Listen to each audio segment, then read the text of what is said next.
Il y a 2 erreurs que je vois chez presque tous les entrepreneurs avancés avec leur site internet. Soit ils le font eux-mêmes, soit ils le délèguent à un freelance. Et dans les 2 cas, le résultat est souvent le même. Un site qui ne reflète pas leur niveau et qui ne dit pas grand-chose à ceux qui le visitent. Dans cet épisode, je vais t'expliquer pourquoi. Et surtout, je vais te montrer ce qui change vraiment quand on pense un site dans sa globalité. Ce que j'observe chez les entrepreneurs que j'accompagne, c'est qu'ils ont souvent un site internet qu'ils ont fait eux-mêmes il y a quelques années, ou bricolé avec un web designer qui a plié bagage. Un site qui n'a jamais vraiment été mis à jour. Un site poussiéreux qui finit par ne plus jamais être partagé. Un site qui n'a pas évolué avec eux et qui gâche clairement leur potentiel. Et il y a de fortes chances que tu te reconnaisses. Le paradoxe, c'est que toi, tu as une offre solide, une vraie expertise, mais que ton site raconte une version de toi qui date, une version qui ne te représente pas et qui ne représente pas ton excellence, ni tes accompagnements actuels que tu souhaites pourtant valoriser. J'ai donc préparé cet épisode pour qu'à la fin tu saches exactement pourquoi ton site ne te représente pas, pourquoi il ne te sert pas et qu'il n'attire pas de nouveaux clients. Et je vais aussi te partager ce qu'il faut vraiment pour que ça change dès aujourd'hui. Et aussi pour t'éviter de perdre du temps et de l'argent, évidemment. On va donc voir ensemble l'erreur du fait maison ou comment vouloir économiser va souvent te coûter plus cher. Nous allons voir aussi l'erreur de choisir un freelance exécutant et pourquoi la vraie solution, c'est une approche globale pensée comme un écosystème. Alors si tu me découvres avec cet épisode, je suis Anne-Laure, fondatrice de Studio Eucalyptus, un studio créatif spécialisé dans la création d'identités visuelles et de sites web pour les indépendants prestataires de services haut de gamme. Depuis 10 ans, j'ai accompagné plus de 250 entreprises pour qu'elles aient une image à la hauteur de leur excellence. Allez, c'est parti. Passons tout de suite à la première erreur, l'erreur du fait maison. Souvent, il est fort probable que tu aies eu envie, ou que tu sois tenté, en tout cas peut-être même à l'heure actuelle, de vouloir économiser en voulant faire toi-même. Mais je vais te dire quelque chose, c'est que souvent, faire soi-même va te coûter beaucoup plus cher que ce que tu l'imagines. Faire son site seul ou avec l'IA aujourd'hui, c'est traiter la surface. En fait, on va régler le visuel, mais pas le fond. Et en même temps, je comprends la logique. Au départ, tu veux avancer vite, tu veux éviter de dépenser des mille et des cents, et tu veux quelque chose qui soit rapidement en ligne. Et tu veux garder la main, tu as envie de tout faire toi-même. Surtout si tu es une femme, on a tendance quand même à avoir du mal à délayer et se dire qu'on est capable de tout. Alors en fait, tu vas t'installer un soir devant ton ordinateur, tu choisis un template, tu glisses tes textes, tes photos, et parfois tu passes même plus d'une soirée, mais des semaines et des semaines à vouloir peaufiner tout ça. Et à un moment, tu te dis, bon c'est pas si mal, et tu mets en ligne. Sauf que pas mal, c'est pas suffisant quand tu veux attirer une clientèle à ton niveau. Et c'est pas suffisant si tu veux être visible sur Google. Et c'est pas suffisant si tu as envie d'augmenter tes tarifs ou même d'avoir plus de clients. Parce que le vrai problème, c'est pas l'outil, c'est ce qui n'a pas été pensé avant d'ouvrir l'outil. Quand tu fais ton site toi-même, tu travailles depuis l'intérieur. Tu connais trop bien ton activité pour voir que le visiteur, peut-être, lui, ne va pas comprendre ce que tu as à lui proposer. Tu sais ce que tu veux dire, mais est-ce que c'est ce que les autres lisent? Eh bien, pas toujours, parce que tu n'as pas de regard extérieur. Ça, c'est peut-être quelque chose qui peut t'arriver si tu fais toi-même.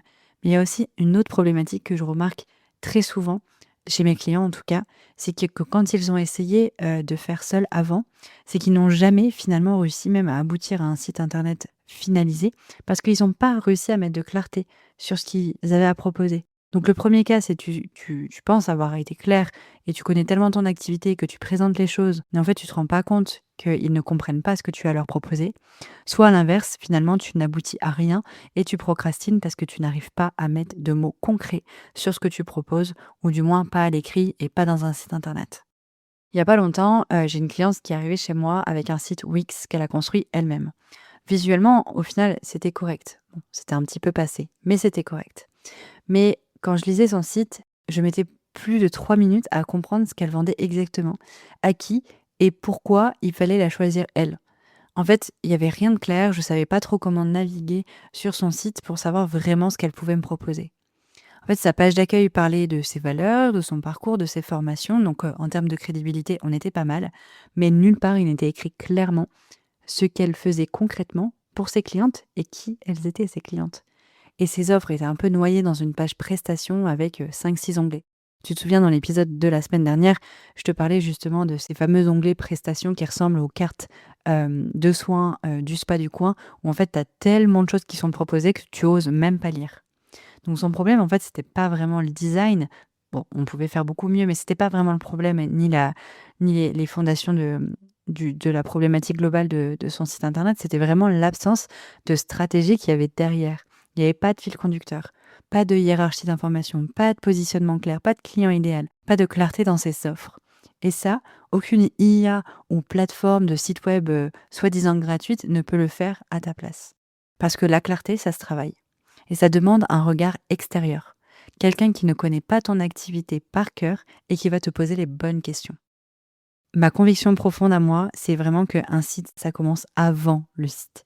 Ça commence par savoir exactement qui tu es, pour qui tu travailles et ce que tu veux que les gens ressentent en arrivant sur ta page, que ce soit ton accueil ou tes pages d'offres. Et tout ça, ça s'improvise pas. Et c'est pas l'IA qui va te suggérer de travailler ça avant de te faire ton site internet. Si tu lui dis fais-moi un site, elle va te faire un site, elle va pas venir te challenger. On va maintenant passer du coup à la deuxième erreur que tu peux faire quand tu souhaites faire ton site internet. Et j'ai vraiment envie de te parler de ça parce que j'ai pas envie que tu perdes de l'argent et il est important que tu te rendes compte de la différence entre un freelance exécutant qui est potentiellement, oui, à un prix abordable et un vrai partenaire. Déléguer à un freelance, c'est un pas en avant. Déjà, c'est chouette, c'est que tu sais que tu vas investir et qu'il est important d'investir auprès des personnes qui sont techniquement aussi capables d'eux.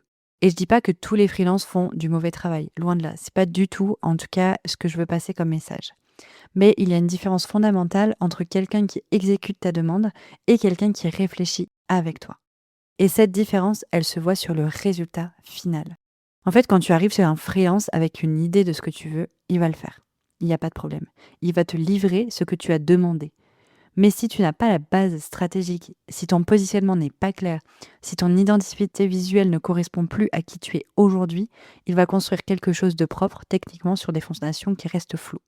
Et c'est souvent dans ces moments-là que tu te retrouves avec un site où tu dis bon bah c'est pas si mal, c'est cool, j'ai un site web, mais au fond de toi tu sais qu'il est impersonnel, qu'il manque de profondeur, qu'il manque de sensibilité et que finalement c'est pas pleinement toi. En fait, finalement, c'est comme demander à un architecte de bâtir une belle maison sans lui dire combien de personnes vont y vivre, ni ce qu'elles ont besoin comme espace. Il va la construire, mais ça sera peut-être juste beau, mais pas complètement adapté à le besoin de la famille en question. J'ai accompagné, pour te donner un exemple, il y a quelques mois, une cliente qui avait déjà investi plus de 2 000 € dans un site qu'elle avait réalisé avec un freelance qu'elle connaissait. Et à ce moment-là, bah, elle voulait pas mettre plus d'argent dans la création de son site. Techniquement, le site, il était propre en soi. Mais 6 mois après sa mise en ligne, les gens ne comprenaient toujours pas ce qu'elle faisait en lisant sa page d'accueil. Les gens ne tombaient toujours pas sur son site sur Google. Les gens ne comprenaient toujours pas qui elle était vraiment. Parce que, en fait, le freelance avait exécuté. Il avait intégré les textes qu'elle lui avait fournis, placé ses photos, choisi ses couleurs, peut-être parmi un choix de template prédéfini, mais il n'avait jamais remis en question le message. Il n'avait jamais cherché à l'amener plus loin, ni à apporter plus de clarté, ni à faire en sorte que la stratégie soit là, la stratégie de référencement naturel et de parcours du visiteur. Il n'avait jamais demandé à qui elle serait adressée vraiment. Il n'avait pas réfléchi au parcours du visiteur, ni à la façon dont son offre était présentée. Résultat, son site était joli, certes, elle pouvait être fière, entre guillemets, d'avoir un site, mais il était inutile, car vraiment invisible au niveau des moteurs de recherche Google, mais aussi inutile parce qu'il n'était pas fait pour la conversion. Il n'était pas fait pour plonger les gens en immersion dans son univers. Il n'était pas fait pour une compréhension complète de ses accompagnements pour que la personne qui est visiteur tout de suite se reconnaisse et ait envie absolument de travailler avec elle. Ce qui manquait, c'était pas un meilleur freelance finalement, c'était pas vraiment le choix du freelance. C'était juste le fait de trouver une personne qui était capable de penser l'ensemble et la globalité. La stratégie, l'identité, le message et la technique dans le bon ordre et pas l'inverse. Et le bon ordre, c'est stratégie, image de marque, message et ensuite technique. Et en fait, ça, c'est clairement ce que je fais dans mes méthodes et dans mon accompagnement expansion. Pour moi, c'est indispensable. Alors oui, aujourd'hui, quand on me dit: «Mais tu fais ça, tout ça toute seule, tu as présenté un accompagnement aussi complet», oui, parce que j'ai vraiment envie que les choses soient faites dans l'ordre et j'ai envie qu'il ne te manque de rien. Je dis pas que j'ai fait ça depuis le début. Tout au début de mon activité, je ne travaillais pas autant sur tous ces points. Mais c'est vraiment en peaufinant et en regardant le comportement de mes clients et de leurs propres clients que j'ai compris qu'il était indispensable de travailler un site dans sa globalité. Et que j'allais soit me former, soit me faire accompagner pour pouvoir proposer à mes clients vraiment une prestation, un accompagnement et que j'agisse vraiment en tant que partenaire qui leur apporte un réel résultat en fait avec leur site internet. J'ai vraiment envie que tu puisses prendre conscience qu'il est possible pour toi de travailler avec des personnes qui vont être capables de penser ton site dans l'ensemble. Et je veux pas repousser la faute auprès des freelances. J'ai commencé comme ça. À l'école, on nous apprend pas tous ces métiers-là. Donc, justement, il est important pour toi que tu en aies conscience pour éviter de perdre de l'argent. Et ma conviction, c'est un site ne se délègue pas comme on délègue une affiche. C'est un outil de communication qui va être vivant, qui doit être pensé en cohérence avec tout ce que tu fais. Et c'est important du coup de prendre conscience que tu ne peux pas le déléguer de la même manière que tu vas déléguer une carte de visite ou un flyer. Ton Instagram, tes emails, tes offres, ton positionnement, tout ça, ça peut être travaillé ensemble. Tout ça doit parler le même langage. Et c'est là qu'on vient vraiment travailler un écosystème de communication, un écosystème digital qui va réellement t'apporter de nouveaux clients, qui va réellement porter ton message et qui va sublimer aussi ton offre. Et c'est là qu'on arrive au vrai sujet de cet épisode. La vraie plus-value, comme je te le disais, c'est de penser l'écosystème global de ta communication.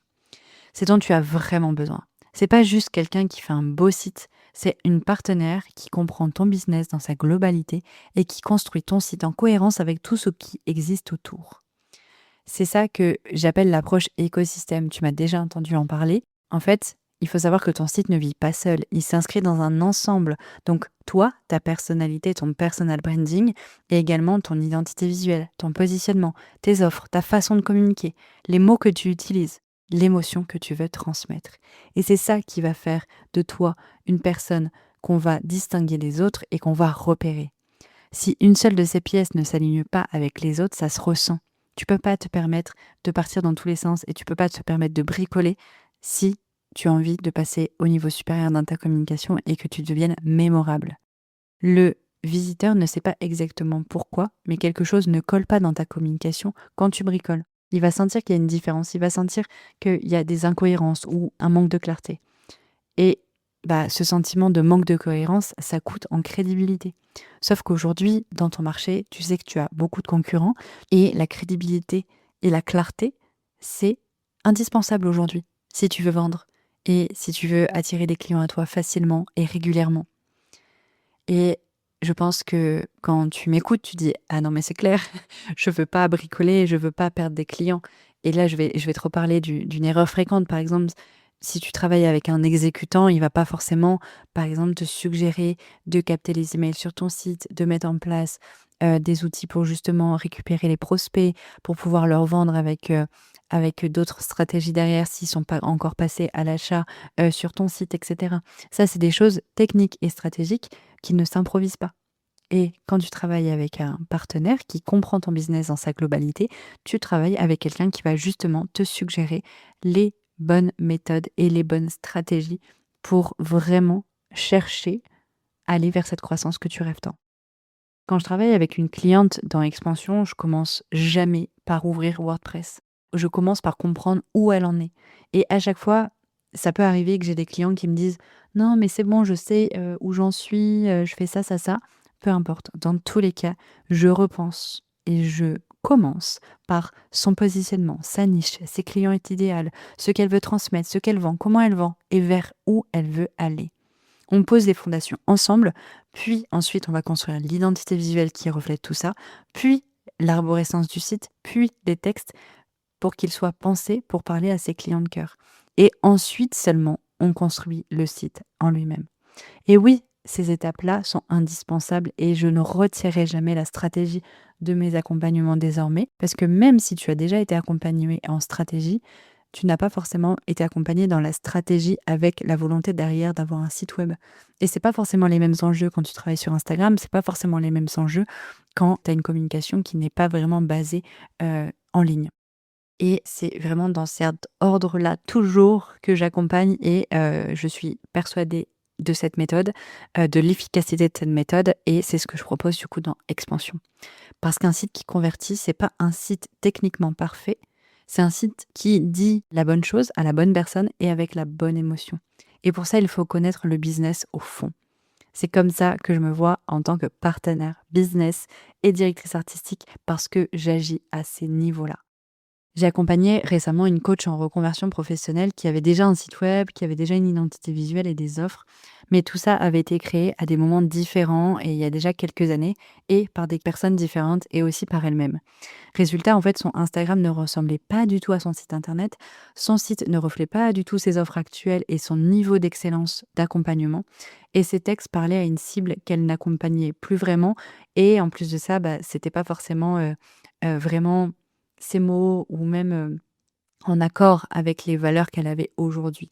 Parce qu'elle était vraiment dans un switch dans son activité, dans sa croissance et il était vraiment important qu'elle puisse, retravailler tout ça. Donc on a tout repris ensemble dans Expansion. On n'a pas tout jeté, mais on a tout réaligné.